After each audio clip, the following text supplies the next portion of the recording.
support was so good. Now I'm really, really scared. I'm open. Well, thank you. We appreciate it. Thank you. Have a good night. Let's chat again soon. Sounds good. Thank you. All right. So episode, I think this is 17. Finally got my guy Marlon Wells. Long overdue. It's weird because we chat damn near every day, but now he's gonna kind of let the world kind of get a peek in kind of the stuff we talked about. Like I was telling you, we do the whole, I do a bunch of research and we get the background, but for this one, I just kind of want to, chat. So obviously a lot going on with you. So my first question is, based off of what's kind of been going on with the recent announcements that you'll be leaving Bishops, kind of, how are you doing with all that? I'm doing good. It was a couple sad days. I've been there for a long time. The team there, the kids that are there, love them to death, and it was a tough decision, but kind of had to do what was best for me at the moment and for my future. It was tough. I mean, yesterday when cleaning my office out, took Destiny up there. I had her do all the dirty work, so I wouldn't have to shed many tears. So, and then saw a lot of people that I really care about, and said my last goodbyes. So we've been talking, and you kind of been sharing, and then you can see it on social media. It's been a lot of outpouring of support from people all over within the county and just all over the basketball landscape, throughout the country. Couple questions on that. Is it, first of all, how has that been for you, and is it surprising at all? Man, it's been real crazy, and it's been surprising because we think, hey man, we're just a basketball coach, and then when you realize how many lives you touched throughout the years, I've been coaching. I'm 48. I've been coaching for 28 years, and you look back at now into the thousands of kids you've coached and people you cross.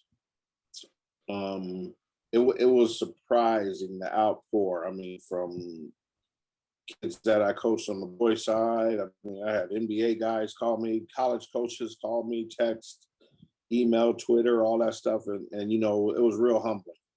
It was real humbling, and it made me feel real grateful that I was able to sustain it that long and be able to do this and be able to do something that I really love.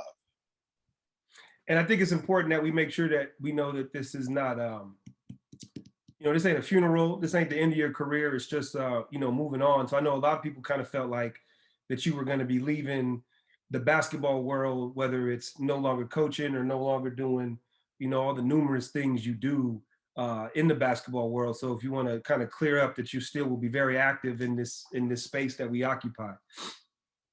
Oh yeah, very active. Hey, don't you don't see me in the stands. I actually went to a pro-am game yesterday with some of our former players playing. A lot of the EBO kids were playing. It was good to see, and stands was packed, and so obviously answered a lot of questions. And so the San Diego Hoops Report is still going to be flowing, still going to be sending information out to college coaches on kids in the San Diego area.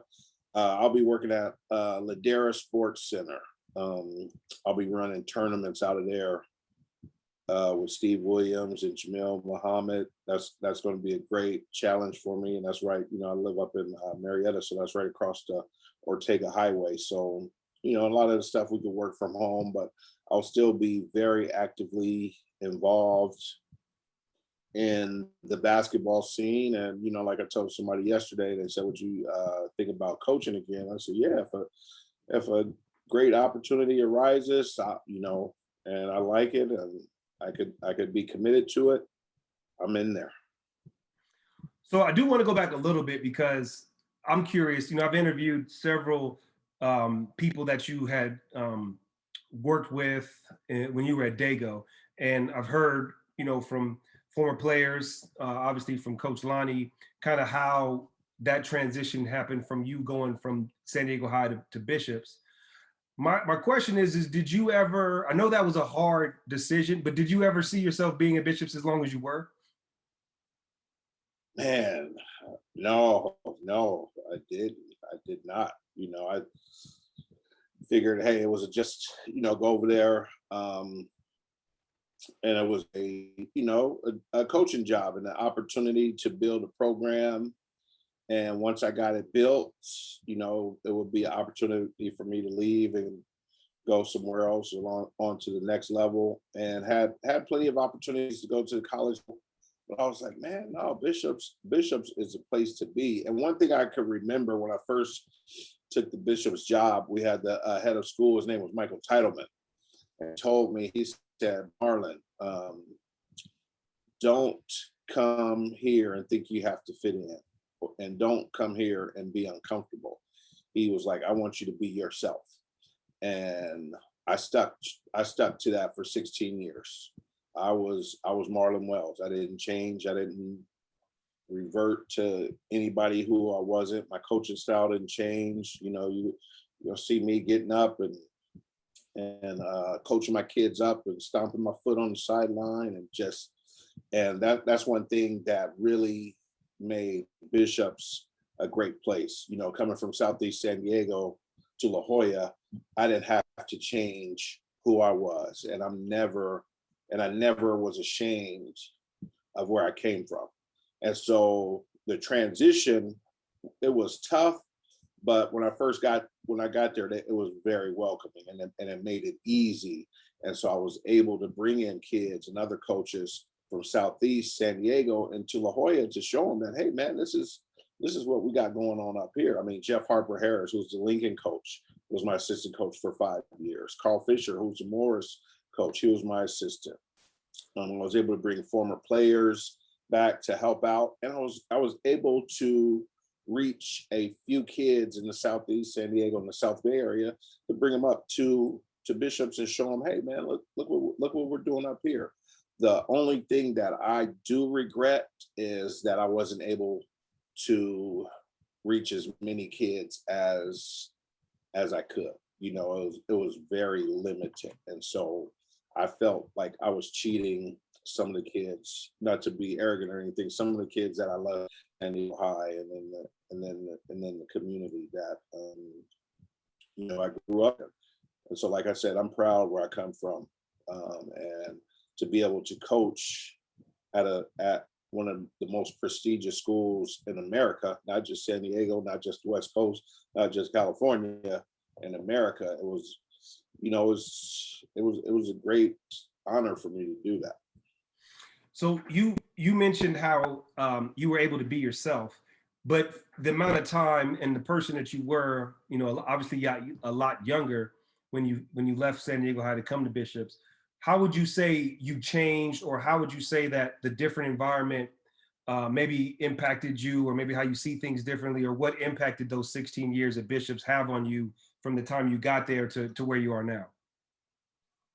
Yeah, I definitely grew a lot being at Bishops. I learned how to communicate a lot better with the players, with the faculty, the staff, and the parents. And that's huge. And let's just keep it 100. It is what it is. At Bishops, my team, when I first started, we had 10 kids on the team. All 10 kids live with their mom and dad. At Bishops, we had 10 kids on the team. Probably 9 of the kids were in single family homes. And the difference is both of those kids need coaches, mentors, people like myself and yourself, and just a different capacity. And so, we used to be always like, oh, you got to treat everybody the same, but you don't have to treat everybody the same, because each kid is not the same. Each kid needs their own type of attention, and each kid gets triggered differently. So I didn't coach every kid the same. Every kid didn't get the Coach Wells hammer. Some kids got the comforting treatment, and some kids got the hammer because I understood that. I didn't have to go to college to get a degree to understand how to treat people. I didn't have to read a book on how to treat people. I'm good at reading the room and talking. And like I said, I got better at communicating and finding out what's going on with kids and people. And I would assume that growth that you're speaking to also probably played an impact in terms of the club stuff you do, because obviously with your club program, it's the same thing. It's no longer a population of kids from a certain area. You're dealing with kids from all over, pretty much all over California. I mean, we have kids from Arizona. So would you say that time at Bishop's also impacted how you communicate on the club level as well? Oh yeah, most definitely. And again, EBO is a program where we started out, Southeast San Diego, Spring Valley, East County. And we started it, me, myself, Robbie Sandoval, Lonnie Jones was involved at the beginning, and rest in peace, Jay Roulette. And I went to those guys. Jay was coaching at Granite Hills, and I was coaching at San Diego High. Robbie was at Mount Miguel. And I said, man, why aren't our girls getting the looks like the kids from Rancho Bernardo, Rancho Buena Vista, Torrey Pines? Our kids are better than them. Why aren't they getting recruited like that? And they were like, because they play club and they get to travel. And I was like, well, why don't we start something like that for the girls? And we started, but obviously everything comes with finances. And so financially, the girls that we had didn't really have a way to get to Atlanta, to get to Dallas. So we started running tournaments and things like that to raise money. And we were starting to able to take those kids out there. I was fortunate enough to have Candace Wiggins when she was since the 5th grade, all the way till she got to high school. She played on my boys team. And then when I got to San Diego High, I had Charnay Houston. So I was able, between those two, to meet every single coach in America. And I'm talking about from Pat Summitt to Gino, to Kathy Olivier, to Jeff Walls, all on deck. I met those guys in 2001, 2002. So you're talking about 20 years ago of building relationships. And so EBO became big, it became huge, but we only catered to the Southeast kids, Spring Valley, and then the other kids were getting left out. And so we grew and we grew, but we were still at San Diego High and Mount Miguel. The kids from Rancho Bernardo and Poway, they weren't going to come to San Diego High and practice and to Mount Miguel and practice. And then you started getting a couple trickling in, and hey, it's not that bad. It's all right down there. We started getting kids from La Costa Canyon. And then boom, I get the Bishop's job. Now we could practice at Bishop's because now we have a facility there. And now we got lots of kids from North County, Orange County, Temecula, Arizona, like you said. And so that's kind of how it grew. And I understood why it grew. And, we could not keep it 100. It was because being at San Diego High and then being at Bishop's is a totally different demographics. And so, yeah, people are going to feel more comfortable coming into La Jolla than coming into downtown San Diego. And it is what it is. People are going to feel more comfortable coming into, and then we started getting coaches at Mira Mesa with Coach Lonnie. People are going to feel comfortable coming to Mira Mesa than coming to Mount Miguel. And at the end of the day, it is what it is. And so I know I'm talking and rambling, but the main factor of this, we always wanted to bring unity to the community. And when we talk about that unity to the community, we're talking about the San Diego basketball community. Of course, we want to be the best. And of course, we want to be great. And it's not the only way to do it. And we're not the only program, but we wanted to set the standard of, hey, this is how we're going to do it. And we weren't just focused on being the best in San Diego. We were focused on being the best in the country. And between me and Robbie, we won 3 national championships at the AAU level. So, that was real rewarding. And our kids were able to get exposure. So you touched on kind of the where it is and how it's grown. What do you see like kind of for the future of where it's going? Is there any trends or anything that you see in this game? I know we talk a lot about how much the game changes in terms of kind of expectations of parents, kind of the influence, how trainers have kind of had influence on this, the dynamics between high school coaches and club coaches. Is there anything that you see that's coming or any changes that you see on the horizon? Yeah, it's a lot of changes, and I don't want to be that guy. Oh, when I used to, or back then, and all this. But there's a lot of changes. 10 years ago, there weren't a lot of trainers, and basketball in San Diego, all around, really was flourishing, and kids they were hooping. They were hooping. They were able to play and go to the gym and do open gyms and open runs. And now you have trainers. And you would think that basketball would be getting better because you got more people out here helping doing the basketball stuff. And honest with you, and not to knock anybody or hate, it hasn't got any better. It is not better from 2011 to 2021. It's not better from 2001 to 2021. You would think it would be, just because you see all these training videos, these girls jumping through hula hoops and throwing hacky sacks up in the air and making a layup. The parents are getting confused that that's not basketball. I've never seen one game where there was a hula hoop on the court or a cone or a hacky sack. Hey, we got to get out there, hoop, and we got to play. And I never seen a game where it was just your kid out there doing drills. And not to knock the guys that's doing the training, because that's a lane that somebody found a way to where they could be successful and to where they can help people. And it is helping people. But also what it's doing is turning the game of basketball into an individual sport. Because if that kid don't go out there and get theirs, the coach sucks. The coach is horrible, because my trainer is the bomb, but the trainer never loses. The trainer never loses. It's, hey man, the coach doesn't know what he's doing, or you need to get back to some more sessions because you haven't got it yet. And so the trend is going more, and we could sit here and say this, but the trend is going to the trainers. The trend is going to the practice handlers. The trend is going to the social media. Hey, look at me, I'm on Baller's Life.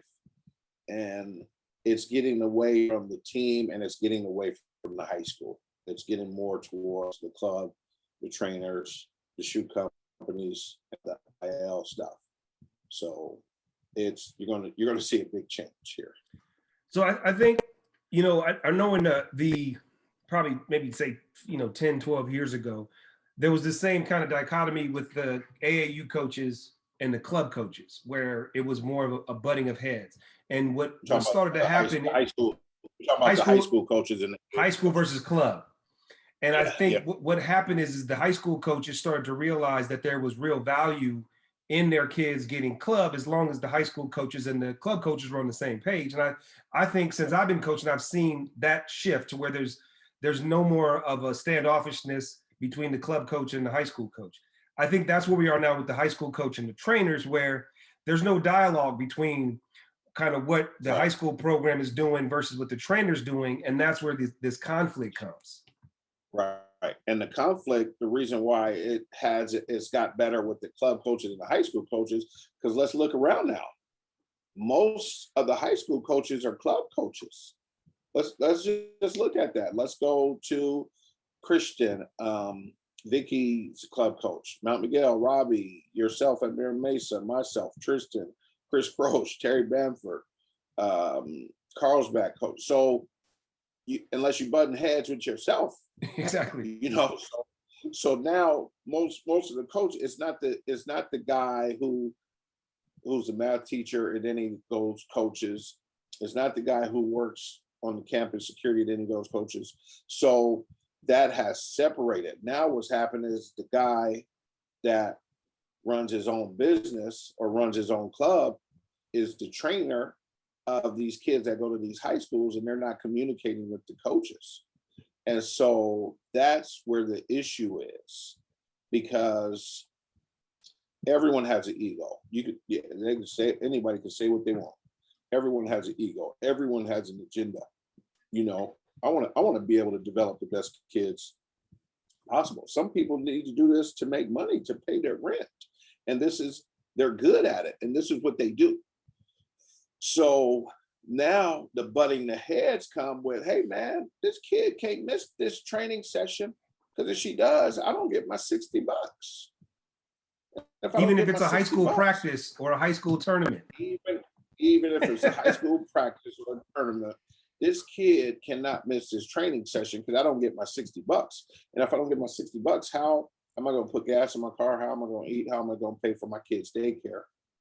And so that's where the button heads come in, because you're starting to take the fun and all this stuff out because you have to run a business. But again, there's no issue with that with me, because we do our own thing with our club. But the training part, I guarantee you, those kids start missing those sessions.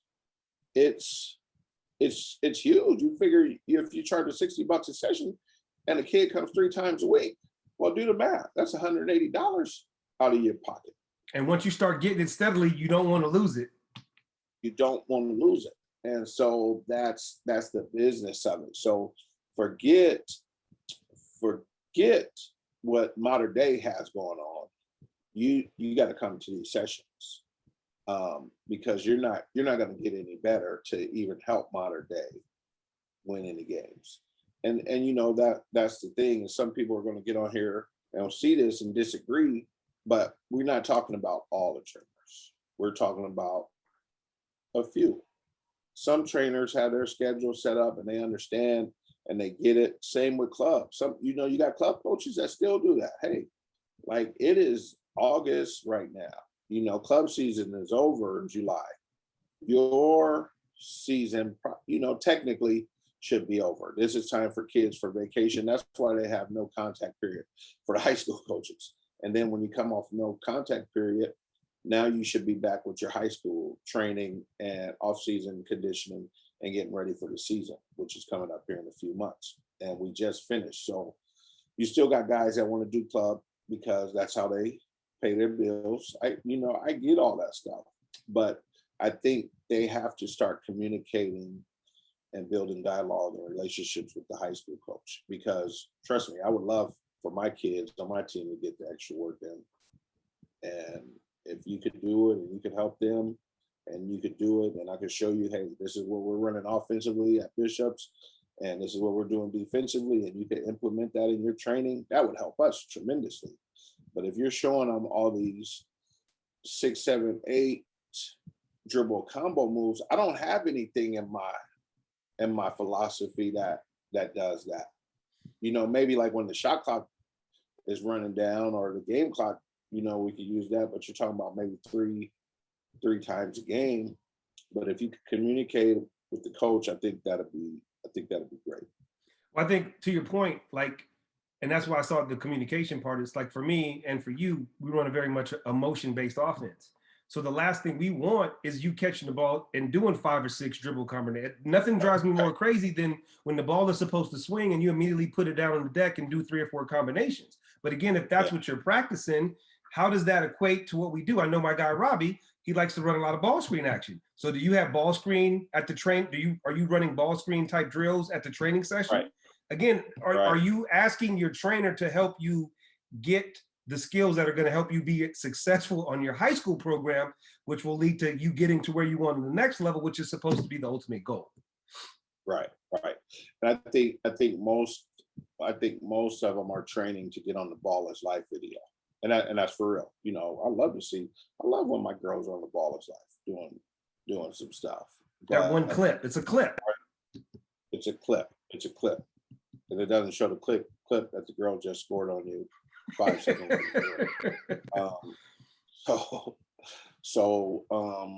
Yeah, and my goal, my agenda is to get as many girls as I can to the next level.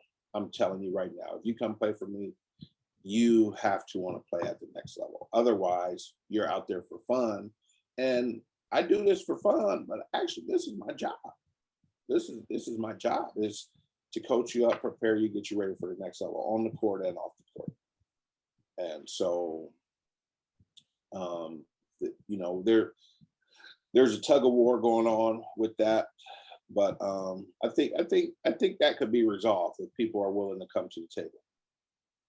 So something that we've talked about a lot, I've heard you tell kids this a lot, and I actually had a post about it yesterday in terms of the different levels. And what I hear you tell kids all the time is there's a level, if you're serious about this game and you want to play it at the next level, there's a spot for everyone.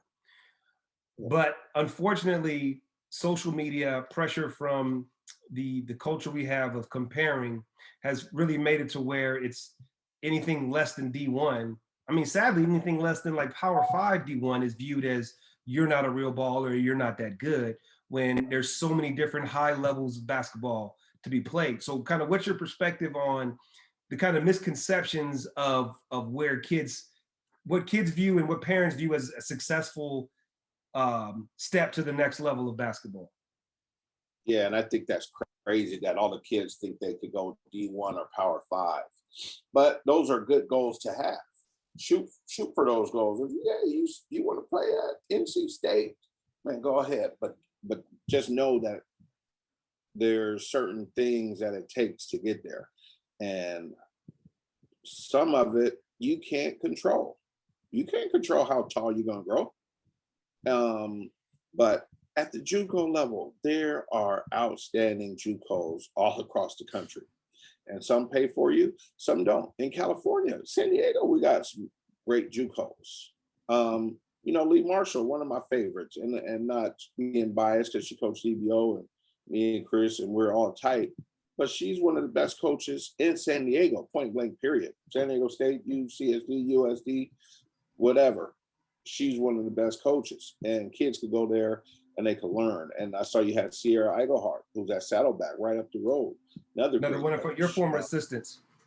Yeah, you got Lori Bird. And so kids here, a lot of our kids in San Diego, we're 2, 3, 4 years behind anyway.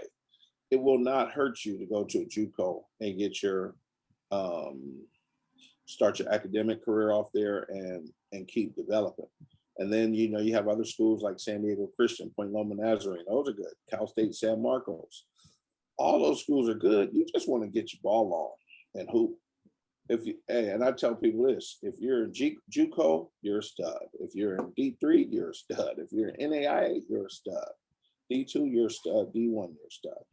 And, you know, just go somewhere where you're going to be able to make an impact, and you're going to be able to get your ball on.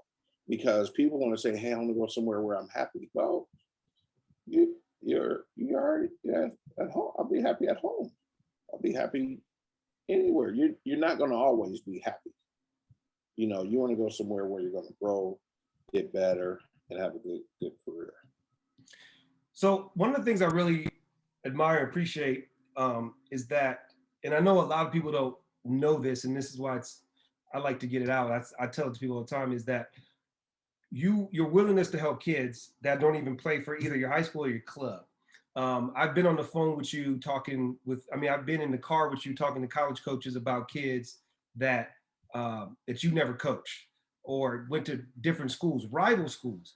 Where does that come from? Like, what is that about that you can't badmouth a kid that didn't, even if they didn't play for you, you're always going to shoot it straight. Where does that come from? Well, because that's what we do, and never been a hater in my life. And I want to see people win, especially kids, especially young kids. I want them to have opportunities that we didn't have. I always tell my kids, I said, if I had somebody like me, I wouldn't know you. You would know who I am, but I wouldn't know who you are, because I'll be in the league right now. Because the drive and the push. And so that's one of the reasons why we started San Diego Hoops Report because our kids in San Diego were getting overlooked. And no matter if they went to Bishops or Cathedral, Mount Miguel, Helix, Bonita Vista, the better those kids got, the better it was for San Diego basketball. The more college coaches we could get out here, you think a college coach just wants to come out here and fly and see the kid at Bonita Vista? Man, if I'm gonna fly out here from Washington, D.C., I want to stop at Bonita Vista. Oh, hey, Robbie, what you got for me at Mount Miguel? Terry, what you got for me at Country Day? I'm going to make a whole 2 days out of it and be able to stop.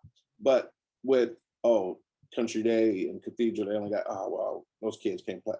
Why would I go? And so you've seen at Bishops where we had 20 coaches in the gym watching our kids. And you know what? Hey, you know what? Why don't you bring your kids from Mira Mesa? Why don't you bring? And so the thing is we want to give these kids an opportunity, and that's what San Diego Hoops Report is all about.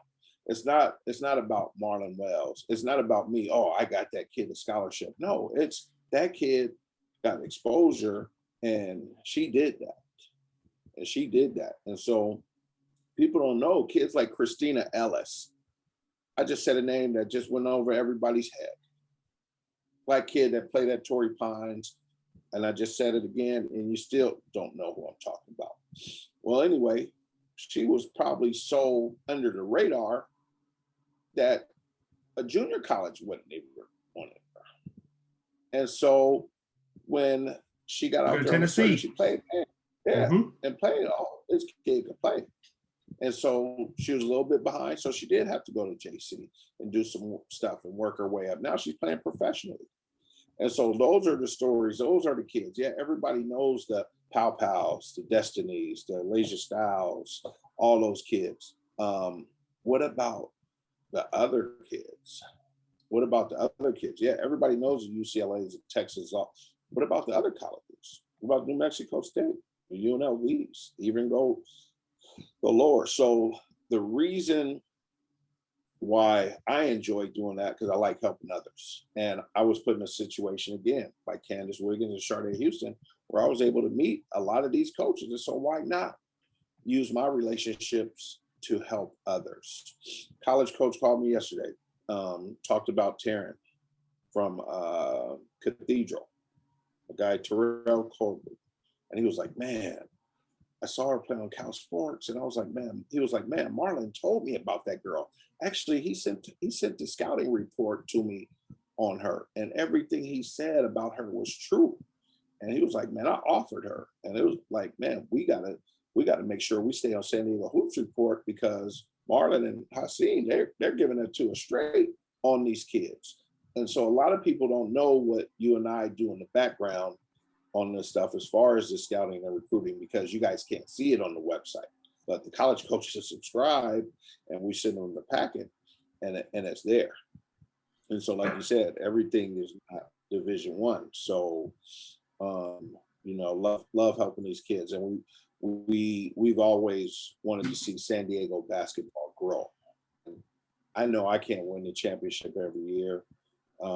Everybody can't win, but I like to be. And I have guys in this game that we built relationships with. Tristan down at Bonita, hey, that's my proteges. He came up under me, Coach EBO, worked with me. And I said, this guy's ready. As soon as the job opened up, hey, man, Tristan is a guy for us. And he turned that program around dramatically. And you have to have some type of hustle about you. Chris Croce, new guy on the block, man. This dude used to come and sit and watch my games. I used to try to figure out, who is this dude? He was a spy or something. And he told me one day, he said, man, I used to just come to the games and watch you and, see how you coach and teach on the sideline. And, another guy changed the Mission Hills program around. I mean, we used to beat on their head. Like, hey, I used to tell them, hey, I used to tell Chris, hey man, we can't play y'all, man. You'll mess up my power ranking, man. Y'all ain't good enough. The next thing you know, I mean, he's kicking my ass. And Mission Hills has turned into a powerhouse, not just in San Diego, but throughout the West Coast. People know who Mission Hills are. Robbie Sandoval, man, been doing it for years. So consistent. Cole, so consistent every year. Doesn't get the respect that he's due. He's done a fabulous job. I mean, the Mount Miguel is not an easy school to coach at. It's not an easy school to coach at. But year in and year out, he has his teams ready.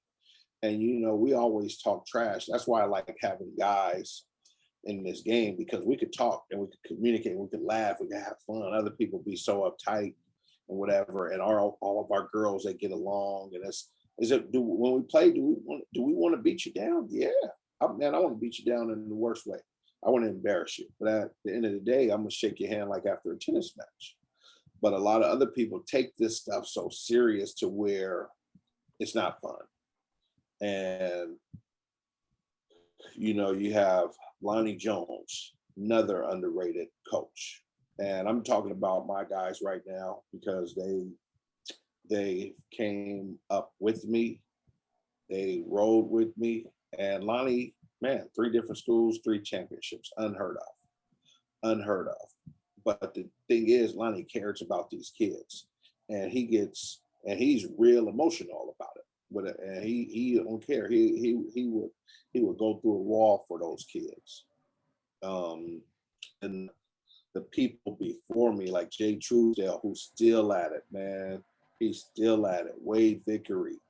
You got a guy, Roger DiCarlo at San Marcos. A lot of these guys don't get the credit that they should get. But you know what? At the end of the day, we know who we are as coaches and people, and we know that we're doing this for the right reason.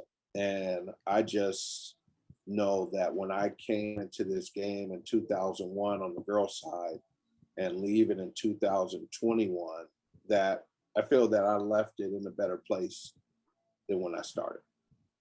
And so sometimes we do have to give our own selves a pat on the back. So all you guys that I mentioned, man, give yourself a pat on the back when you hear this interview, because you guys are doing that.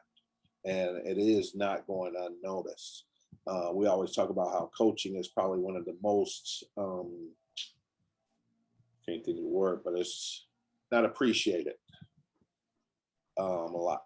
But people do appreciate you. And as grown man, sometimes it's hard to give another grown man his props. But me, man, I've never been like that. And I like to joke and laugh. But when that ball's thrown up, man, I'm serious. I'm probably the most serious dude you ever been around, because I'm into it. I'm passionate about it. And Well, I'm laughing because I know there's been times when I've been mad and I've called you wanting to hate on somebody, and you always kind of be that voice of reason to be like, well, no, this is what they meant, or you got to kind of see it from that perspective. So I always appreciate that, even when I want to be mad and kind of hold a grudge, you keep me honest. So yeah. I want to go back something you kind of breezed over it, and I think it's something else that I've seen behind the scenes that I don't know that enough people understand and appreciate, and that is that coaches will call you. And they'll reach out to me so much in the Hoops Report, but no, not even a fraction of how they obviously do with you.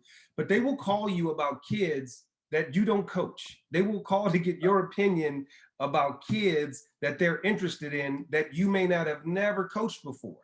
So I just think it's important for you to speak on like kind of how often that happens and kind of the approach you take when you get those calls, because I know these parents don't know. And I don't even think some of these high school coaches who these college coaches kids are calling about know. So speak on that.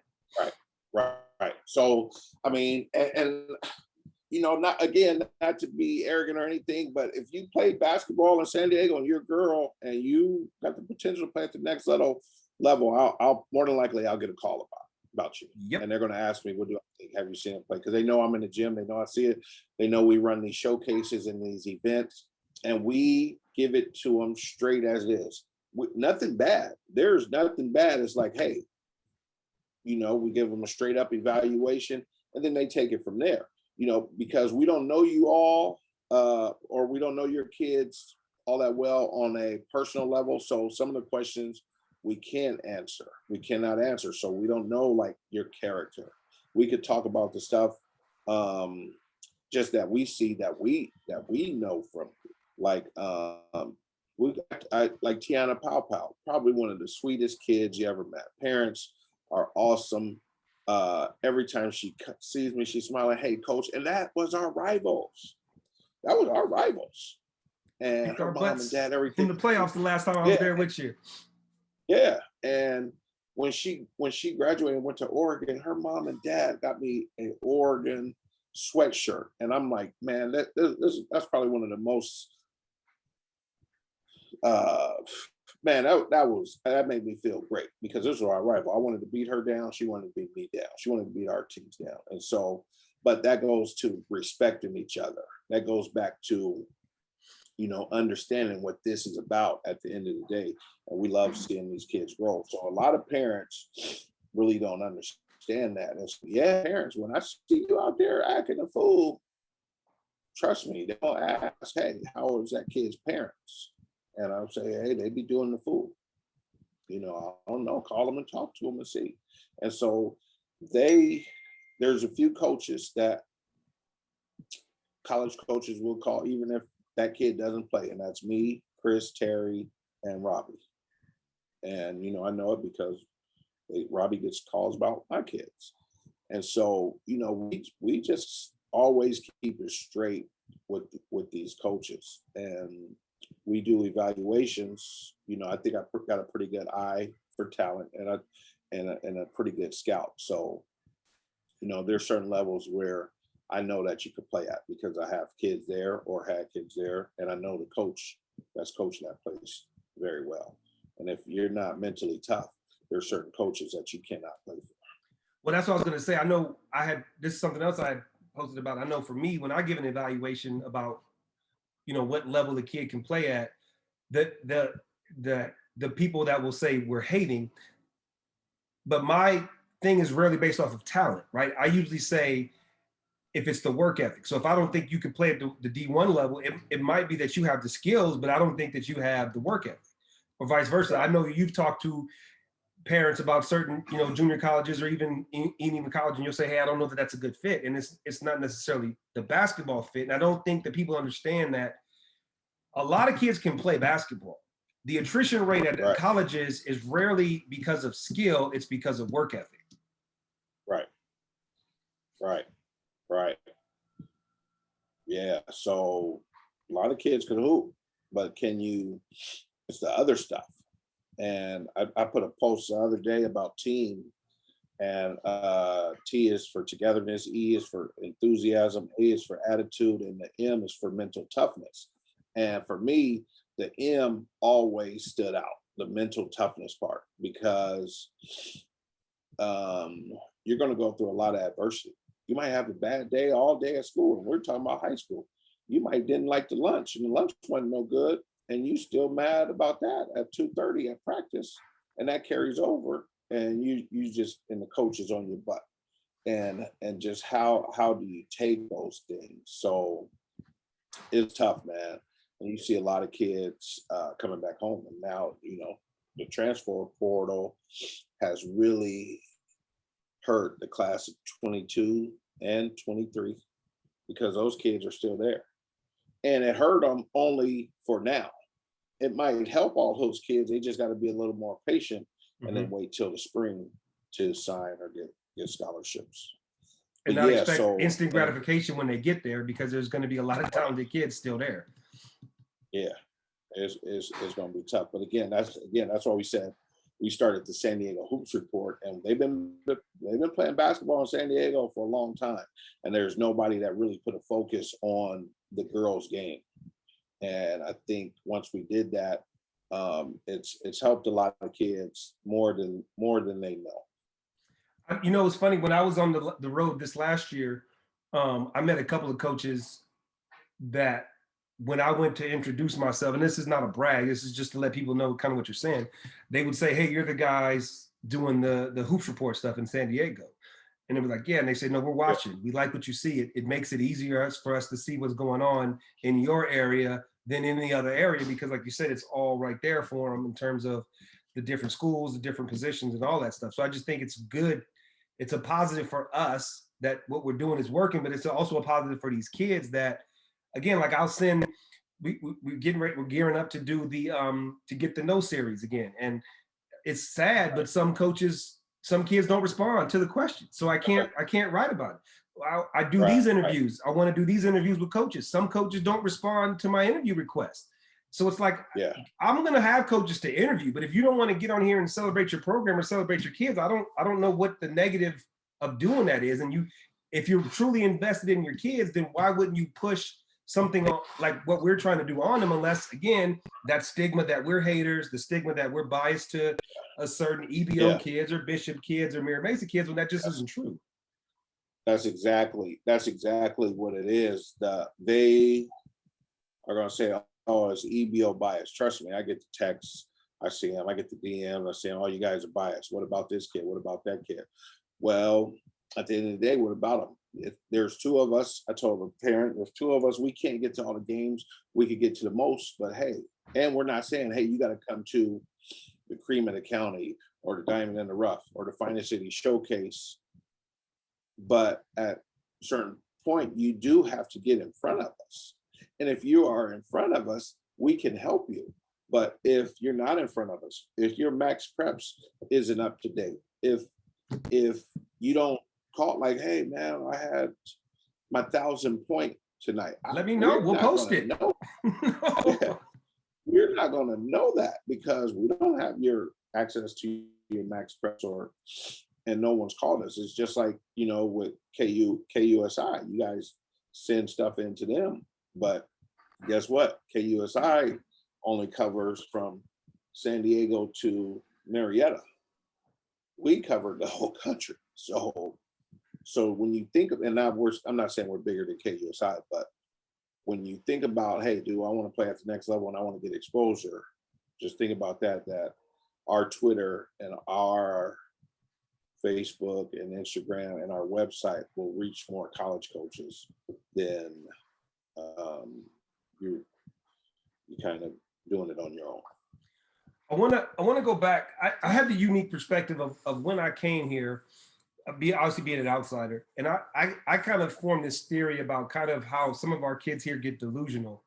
And I came from the Bay Area. It's similar in size than San Diego in terms of being spread out, different little areas and pockets.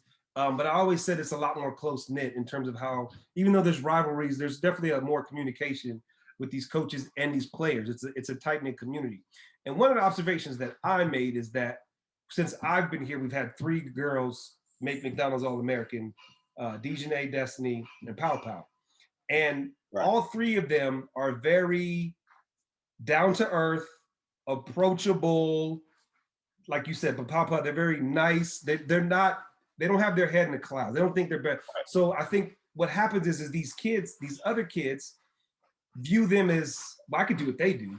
And I think they don't understand how special those 3 are, right? Like those are 3 special kids. So just because they're your peers, it's a different level, and it's not being negative, but you have to understand that. Do you see that at all, or am I crazy?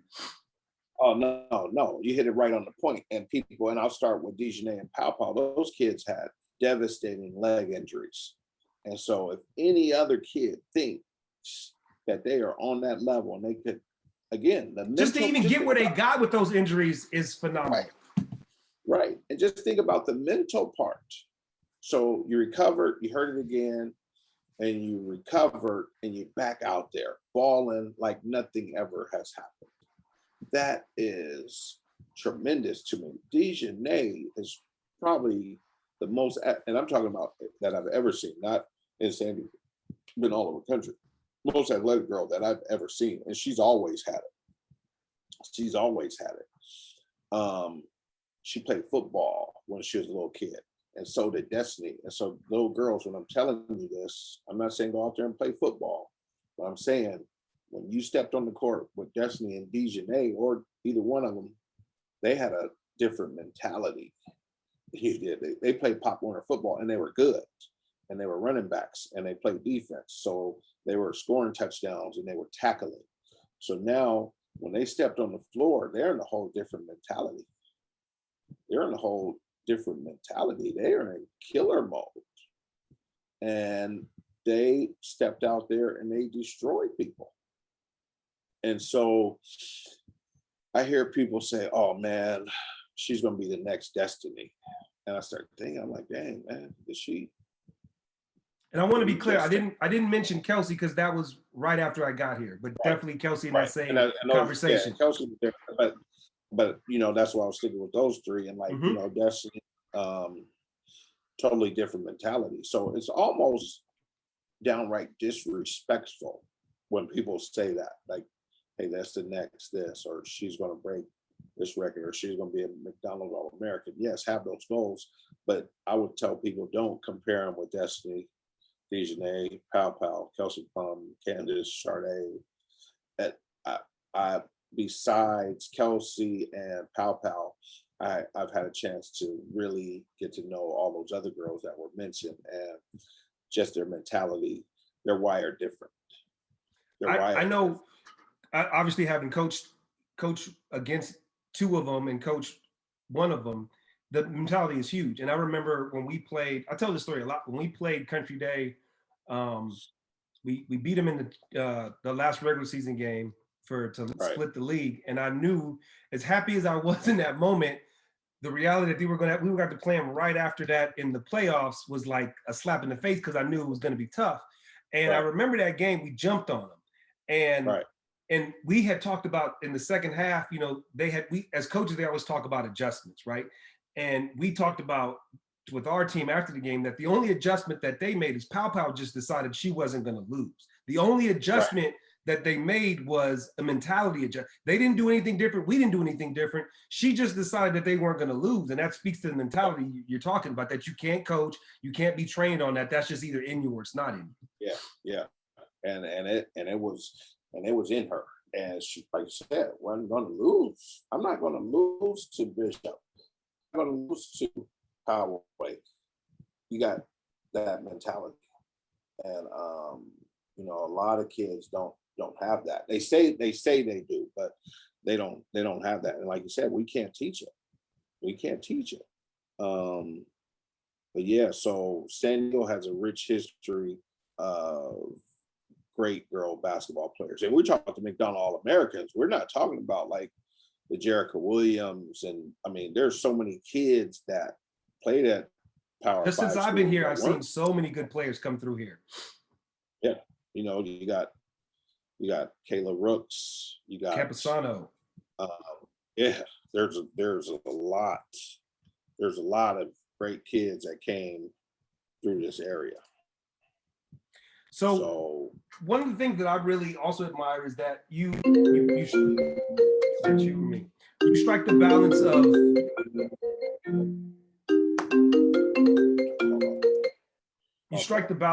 of like with club, you're not going to cut anybody. You're going to find a spot for them, but at the same time, you're still honest with them, right? So I know a lot of clubs in this area cut kids. We don't cut kids. We'll find a spot for you. But at the same time, you don't lie to them in terms of you could play at this level. You find the right spot, whether it's a team. I've even heard you say our club might not be right for you. Let me help you find another club.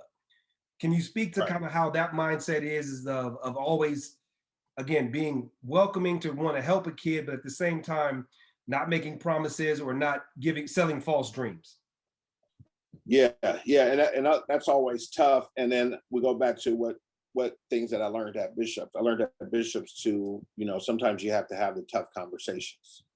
And, you know, EBO is not for everybody. But there are clubs in San Diego that is perfect for certain kids. And you have to let them know that, because you don't want to take an opportunity away from them. And if they say, hey, I still want to stay and work it out, you know, hey, at least we were honest with them. So that's kind of like how I've been for a while, is just to try to keep it 100, as we say.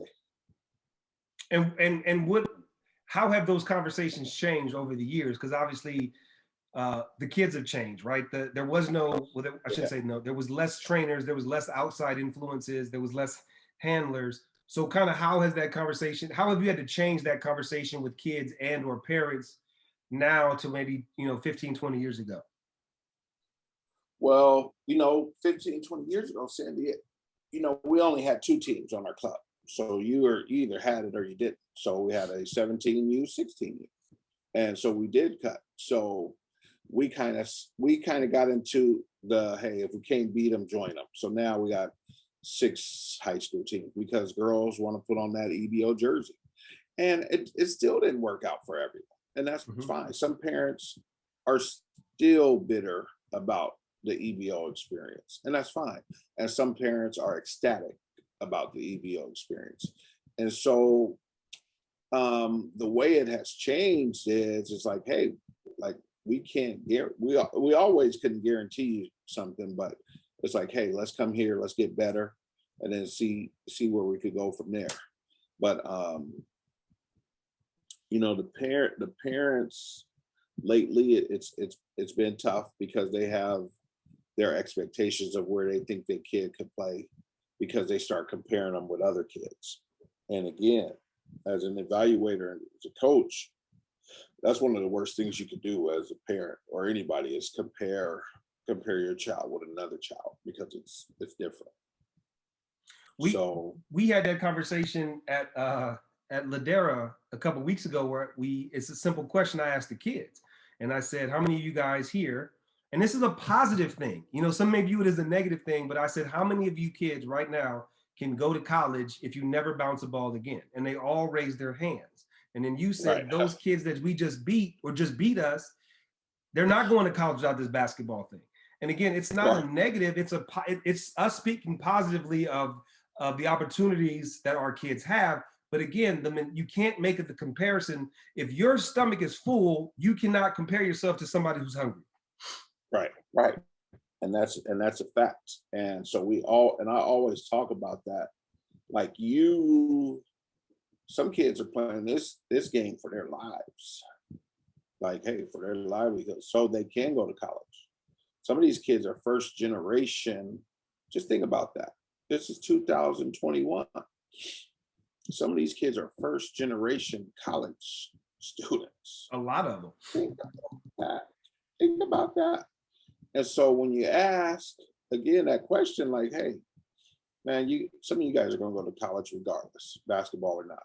Some of these kids wouldn't be able to make it. I know kids that are in Division I schools right now that have to send their check home, get their check. So imagine when you playing against that kid, what's she gonna do to you? So, it's some different worlds. Some different worlds. One of the things you don't talk about, but it's obviously something that's something to be proud of is you touched on it a little bit with Tristan, but your coaching tree. You have a very vast coaching tree throughout the county. Obviously, I'm a part of that tree. Very proud to be a part of that tree. But what kind of pride, because it's not something you brag about. A lot of people will say, well, so and so coached for me, and so and so. I never hear you brag about that. I know you push it, like you pushed Tristan. You pushed me because I told you I was comfortable in my seat next to you or next to Courtney. So you definitely push us. You don't hold us back, but you don't take credit or you don't brag. So here's an opportunity for you to talk about kind of the importance of your legacy in terms of your coaching tree. Well, that's one thing that I've always kind of pride myself is helping others. And when it comes to this coaching, and one reason I always wanted to be a teacher, and so one thing I found out how I could be a teacher was coach and help others learn the game and kind of get their foot in the door and doing this stuff. And so there's a lot of people that came and coach with EBO with me and coach under me or beside me. And, you know, got coaches up here in Temecula and Marietta area that coach with me, you know, Arizona, so on and so forth. But it's real proud that you could reach out and we could have those conversations. Like, it's healthy for us because, you know, they could call us and say, hey, coach, I need a couple out of bounds plays. What are you running against this? And I could call and say the same thing. So, you know, when you see the kids that you coached that are now coaching in college, that's one of the greatest feelings in the world, because that is a reflection of you as a coach, as their coach. So like I said, won't even pat myself on the back or nothing, but I just like that people that coach under me are very successful now, able to run their own programs, still could reach out for help. I just think that's awesome that we're getting more people in the coaching game. And then yesterday, just seeing Ari, who's helping at Francis Parker, Paris Johnson, who helped me at Bishop's. You see these girls now. There's a young group of girls that are about to take San Diego basketball and basketball period by storm in the coaching field. And I told them, man, it's about time. Like, it's about time. I should be watching you guys coach. I shouldn't be out here anymore. We'll pause it here and pick up part 2 at another date, but I appreciate your time. I'll talk to you soon. All right.